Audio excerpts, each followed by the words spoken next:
அனைவருக்கும் வணக்கம். இன்னைக்கு தினமணி செய்தித்தாளில் இம்பார்ட்டண்ட்டான செய்திகள் என்ன இருக்கு அப்படிங்கிறத பார்ப்போம். ஸோ ஃபர்ஸ்ட் பார்த்தோம்னா சிட்டிசன்ஷிப் அமெண்ட்மெண்ட் ஆக்ட், அதுதான் சிஏஏ அப்படின்னு சொல்லி கொடுத்துருக்காங்க. 14 பேருக்கு இந்திய குடியுரிமை அப்படின்னு சொல்லி சொல்றாங்க. ஓகேங்களா? ஸோ அப்புறம் என்ன அந்த குடியுரிமை அப்படின்னு பார்த்தோம்னா, நமக்கு குடியுரிமை திருத்தச் சட்டம் அப்படிங்கிறது 2019ஆம் ஆண்டு வந்திருக்கும். சரிங்களா? ஸோ அதனுடைய விதிகள் அப்படிங்கிறத பார்த்தோம்னா, நமக்கு மார்ச் 11 2024 தான் அந்த குடியுரிமை சட்டத்துக்கான விதிகள் அப்படிங்கிறத மத்திய உள்துறை அமைச்சகம் நமக்கு சொல்லியிருப்பாங்க. எப்பயுமே ஒரு சட்டம் இருக்கு அப்படின்னா, அந்த சட்டத்தை படுத்தணும் அப்படிங்கிறதுக்காக நமக்கு அந்த சட்டத்தினுடைய விதிகள் அப்படிங்கிறது வரும். சரிங்களா? இப்போ இன்ஃபர்மேஷன் டெக்னாலஜி ஆக்ட் இருக்குன்னா, ஐடி ஆக்ட் இருக்குன்னா, ஐடி ரூல்ஸ் அப்படிங்கிறது வரும். ஓகேங்களா? அதே மாதிரி தான் சிஏஏ ஆக்ட் கொண்டு வந்தாங்க. அதுக்கு கீழ சிஏஏ ரூல்ஸ் அப்படிங்கிறது வந்திருக்கு. ஸோ இந்த சிஏஏ ஆக்ட யூஸ் பண்ணி நமக்கு ஒரு 14 பேருக்கு இப்ப இந்திய குடியுரிமை அப்படிங்கிறது வழங்கப்பட்டிருக்கு. அப்ப அந்த குடியுரிமை திருத்தச் சட்டம் என்ன சொல்லுது?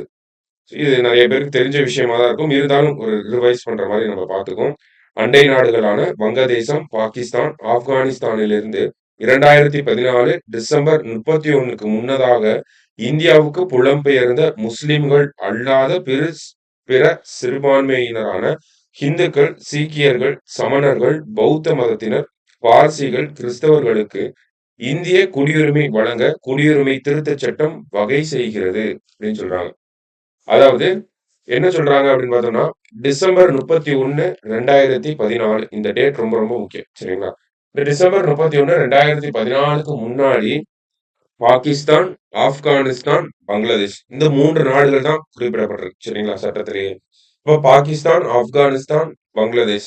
ஓகேங்களா? இந்த 3 நாடுகள்ல இருக்கக்கூடிய 6 மதத்தினரை சேர்ந்தவங்க. ஹிந்துக்கள், சீக்கியர்கள், சமணர்கள், பௌத்தம், பார்சிகள், கிறிஸ்தவர்கள் 6 மதத்தை சேர்ந்தவங்க. 3 நாடுகள், 6 மதங்கள். இவங்கள சேர்ந்தவங்க டிசம்பர் 31, 2014க்கு முன்னாடி இந்தியாவுக்கு வந்திருந்தாங்க அப்படின்னா, அவங்க தேவையான இந்த சான்றிதழ்கள், அந்த மாதிரியான விஷயங்கள் எல்லாமே இருந்துச்சு அப்படின்னா, அவங்களுக்கு இந்திய குடியுரிமை வழங்கப்படும் அப்படிங்கிறது தான் இந்த சட்டம் சொல்லுது. ஸோ அந்த சட்டம் நிறைவேற்றப்பட்ட 4 ஆண்டுகளுக்கு பிறகு குடியுரிமை திருத்த விதிகள் 2024 என்ற தலைப்பில் அதற்கான விதிகளை மத்திய உள்துறை அமைச்சகம் மக்களவை தேர்தலுக்கு முன்பாக கடந்த மார்ச் 11ஆம் தேதி அறிவிக்கை செய்தது. அதன்படி இந்த சட்டம் நாடு முழுவதும் அமலுக்கு வந்தது அப்படிங்கிறத சொல்றாங்க. இப்போ விதிகளை எப்ப சொல்றாங்க? நமக்கு ஆஹ், மார்ச் 11 இந்த மார்ச்ல தான் சொல்லியிருப்பாங்க. மார்ச் 11 2024 தான் இந்த விதிகள் அமலுக்கு வந்திருக்கும். அதுக்கப்புறம் இந்த சட்டம் மற்றும் அதன் விதிகளின் அடிப்படையில நமக்கு இப்ப பார்த்தோம்னா ஒரு 14 பேருக்கு இந்திய குடியுரிமை அப்படிங்கிறது வழங்கப்பட்டிருக்கு. சரிங்களா? ஸோ அதுதான் நமக்கு தலைப்புச் செய்தியா குடுத்திருந்தாங்க. அடுத்த கட்டமான செய்திகள பார்த்தோம்னா, நமக்கு 243வது விலாங்கு மீன் இனம் கண்டுபிடிப்பு. எங்க கண்டுபிடிச்சிருக்காங்க அப்படின்னு பார்த்தோம்னா, தூத்துக்குடி கடற்கரையில தான் இத கண்டுபிடிச்சிருக்காங்க. ஸோ யாரு கண்டுபிடிச்சிருக்காங்க அப்படின்னு பார்த்தோம்னா, ஐசிஏஆர் அவங்களோட ஒரு ஆய்வறிக்கையில் இந்த ஒரு தகவல வெளியிட்டிருக்காங்க. ஓகேங்களா?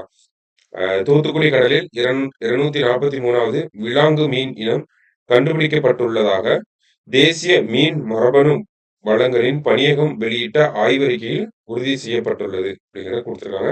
ஸோ அத ஆராய்ச்சி செஞ்சவங்க பேரையும் நமக்கு குடுத்திருக்காங்க. ஓகேங்களா? தேசிய மீன் மரபணு வளங்களின் பணியகம் அப்படிங்கிற அந்த ஒரு அமைப்பு. ஸோ இத பார்த்தோம்னா இதுக்கு என்ன பெயர் வச்சிருக்காங்கன்னா, இதற்கு அரியோசோமா தூத்துக்குடி என்சே அப்படின்னு சொல்லி பேர் வச்சிருக்காங்க. தூத்துக்குடியில கண்டுபிடிக்கப்பட்டனால அந்த பேரே வச்சிருக்காங்க. உலக அளவுல பார்க்கிறப்ப 243வது விலாங்கு மீன் இனமாக இருக்கு. இந்தியாவுல பார்க்கிறப்ப மொத்தம் 32 இனங்கள் உள்ளன அப்படிங்கிற தரவுகள நமக்கு குடுத்திருக்காங்க. சரிங்களா? பேசிக்கான நியூஸ் தான்.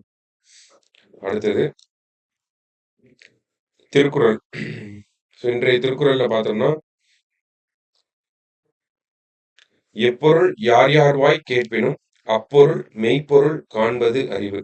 எப்பொருளை யார் யாரிடம் கேட்டாலும் அப்பொருளின் மெய்யான பொருளை காண்பதே அறிவாகும் அப்படிங்கிறத சொல்றாங்க. ஸோ அதுதான் எப்பொருள் யார் யார்வாய் கேட்பினும். எந்த ஒரு விஷயத்த யார் சொல்ல கேட்டாலுமே நம்ம அதனுடைய உண்மை தன்மையை தேடி பார்க்கணும் அப்படிங்கிறது தான் அந்த குறளோட விளக்கமா இருக்கு. திருக்குறள் எண் 423 அதிகாரம் அறிவு உடைமை. சரிங்களா? ஸோ அடுத்த கட்டமான செய்திகள்னு பார்த்தோம்னா, இந்த இடத்துல ஒரு முக்கியமான செய்தி குடுத்திருந்தாங்க. யுனெஸ்கோ சார்ந்த ஒரு செய்தி. அதாவது நிகழாண்டு யுனெஸ்கோ உலக பிராந்திய நினைவு பதிவுக்கான பட்டியல். ஓகேங்களா? ஒவ்வொரு பிராந்தியமா நமக்கு எடுத்துட்டு வருவாங்க. ஓகேங்களா? ஏசியா பசிபிக் அந்த மாரி நார்த் அமெரிக்கா, சவுத் அமெரிக்கா அந்த மாரி ஒவ்வொரு பிராந்தியத்திலிருந்தும் அத நினைவு கூறும் வகையில இருக்கக்கூடிய விஷயங்கள வெளியிடுவாங்க. ஓகேங்களா? நிகழாண்டு யுனெஸ்கோ உலக பிராந்திய நினைவு பதிவுக்கான பட்டியல் மனித ஆராய்ச்சி, புதிய கண்டுபிடிப்பு மற்றும் கற்பனைகளை கொண்டாடும் வகையில் அமைக்கப்பட்டுள்ளது. ஓகேங்களா? மனித ஆராய்ச்சி, புதிய கண்டுபிடிப்பு மற்றும் கற்பனைகளை கொண்டாடும் வகையில் அமைக்கப்பட்டுள்ளது. இந்த வருஷத்துக்கான அந்த பிராந்திய நினைவு சின்னங்கள். அந்த வகையில ராமரின் சரித்திரத்தை கூறும் துளசிதாசரின் ராமசரித்மனாஸ் கதையின் கையெழுத்து பிரதி, பஞ்சதந்திர கதைகளின் 15ஆம் நூற்றாண்டைச் சேர்ந்த கையெழுத்து பிரதி ஆகியவற்றை இந்த பட்டியலில் இடம்பெறச் செய்ய முடிவெடுக்கப்பட்டது அப்படிங்கிறத குடுத்திருக்காங்க. அப்ப இந்தியாவுலருந்து ஓகேங்களா, மொத்தம் ஏசியா அப்படிங்கிற ஒரு விஷயம் தான் வரும். பிராந்தியம்னா ஏசியா பிராந்தியம், ஆசிய பிராந்தியம் தான் வரும். அதுல இந்தியாவுலருந்து என்னென்ன எடுத்திருக்காங்க, செலக்ட் பண்ணியிருக்காங்க அப்படின்னு பார்த்தோம்னா, துளசிதாஸ் அவர்கள் எழுதின அந்த ராமசரித்மனாஸ் அப்படிங்கிற ராமரின் சரித்திர இந்த ஒரு அவருடைய கதை, அதனுடைய கையெழுத்து பிரதி. அதே மாரி பார்த்தோம்னா, பஞ்சதந்திர கதைகள் அதனுடைய கையெழுத்து பிரதியும் வந்து இந்த வருஷத்துக்கான ஆசிய பிராந்தியத்திலிருந்து, இந்தியாவிலிருந்து எடுக்கப்பட்ட புத்தகங்களா இருக்கு. ஓகேங்களா? ஸோ இது 2யும் நோட் பண்ணி வச்சுக்கோங்க. ஸோ மத்தபடி பார்த்தோம்னா, இன்னைக்கு செய்திகள் இவ்வளவுதான் இருந்துச்சு. மீண்டும் நாளை செய்தித்தாள் வாசிப்புல சந்திக்கலாம். நன்றி.